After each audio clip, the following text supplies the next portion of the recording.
how to design and DIY a key and trinket holder, because calling it a coat hanger is just boring. Hello, I am Jess M. Welcome to the Market Made channel. Today I'm going to struggle through this video because it's been 3 or 4 days since I've had a good night's sleep, so a little rough, but I skipped last week's video, so I'm like, I just need to get this one done and push through it, so bear with me. I actually started filming this video about a week ago, actually like a while ago, so I've actually been using this product or project for a while now, and let me just say I love this key slash purse slash hat slash gloves slash maybe coats slash random catch-all trinket holder. I love the placement of this because it's like right when you walk in the door, so you never forget to like just hang your keys there, your hat, your gloves, your coat, your purse, whatever. I really actually like that it ended up being more 3D, so I can actually put my like work gloves and Jeff's wallet between the board and the wall, which is pretty convenient. It just ended up being a really valuable piece of my design, and it was really a last minute decision. We had an extra wood piece from our cabinet, the lower cabinet, from our kitchen remodel, and then I had some hooks from another project just laying around. These hooks were a wedding gift, so shout out to the Nelsons.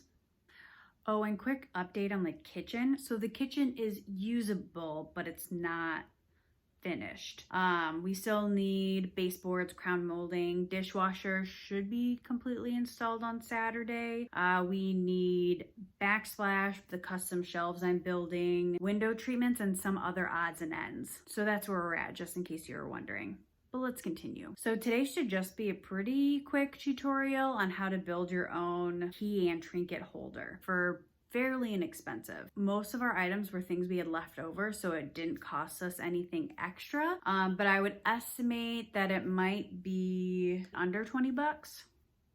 You might even be able to get away with for cheaper. Just really depends on how you end up designing it. So keep watching so you can learn how to do this, and I sort of play with the idea of the design as well to hopefully give you ideas for brainstorming. So stay tuned, and also remember to subscribe to the Market Made channel and click notifications. I need more followers. Help a friend out. Subscribe.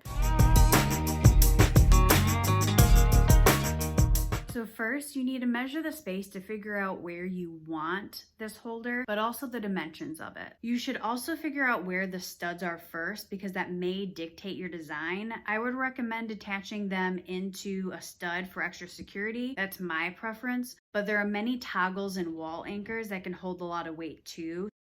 So it really depends on what you feel comfortable with. I hate wall anchors. I always had like an epic fight with them. I much prefer to add them to a stud. Once you resolve where you want it and the dimensions, it's time to figure out what you want for a base and hooks. Like I said, I used some extra scrap wood and I already had the hook, so it didn't cost me much. But you can do raw wood, like a 1x6, which is pretty inexpensive, then stain or paint it, or just leave it raw, I guess. Whatever you want. You could use a white PVC trim board, a tree slab to make it more rustic looking. You could really make it what you want. There are a ton of ideas out there to search for what you can use as a base. For the hooks, we were gifted a 24-piece set that came with screws. I then spray painted the hooks gold to match our kitchen decor and color scheme. They were $10 on Amazon. You could do that too, where you just order the hooks and then spray paint it the color you want, or you can find the color you want. But you could also like add wood pegs. You could order some ornate wall hooks to make it more of a true functional design piece. Next, I used 8X liquid nails to attach a few 1-inch thick pieces of wood to give the key and trinket holder that 3D effect, so it was pushing away from the wall. But truthfully, it was more out of necessity than creativity.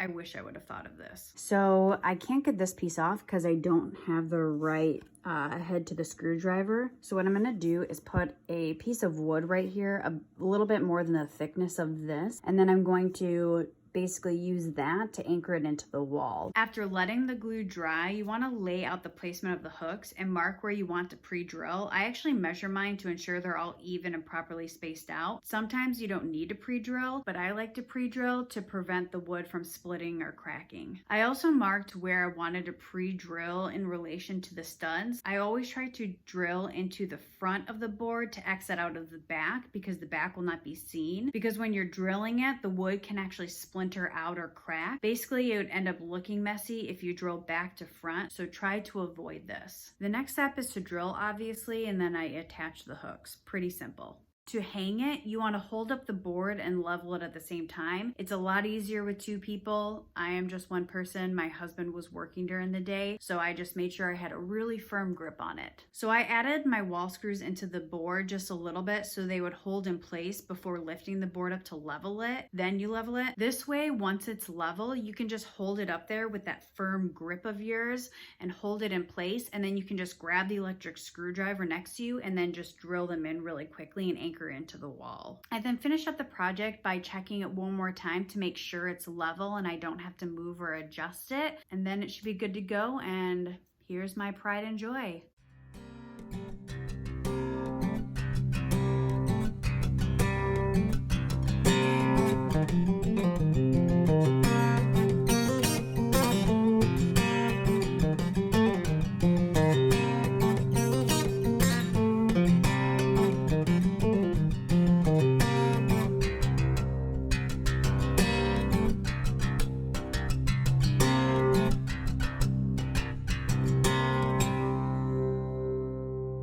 Thank you for watching the Market Made channel. I hope you enjoyed this tutorial. If you did, please give it a thumbs up.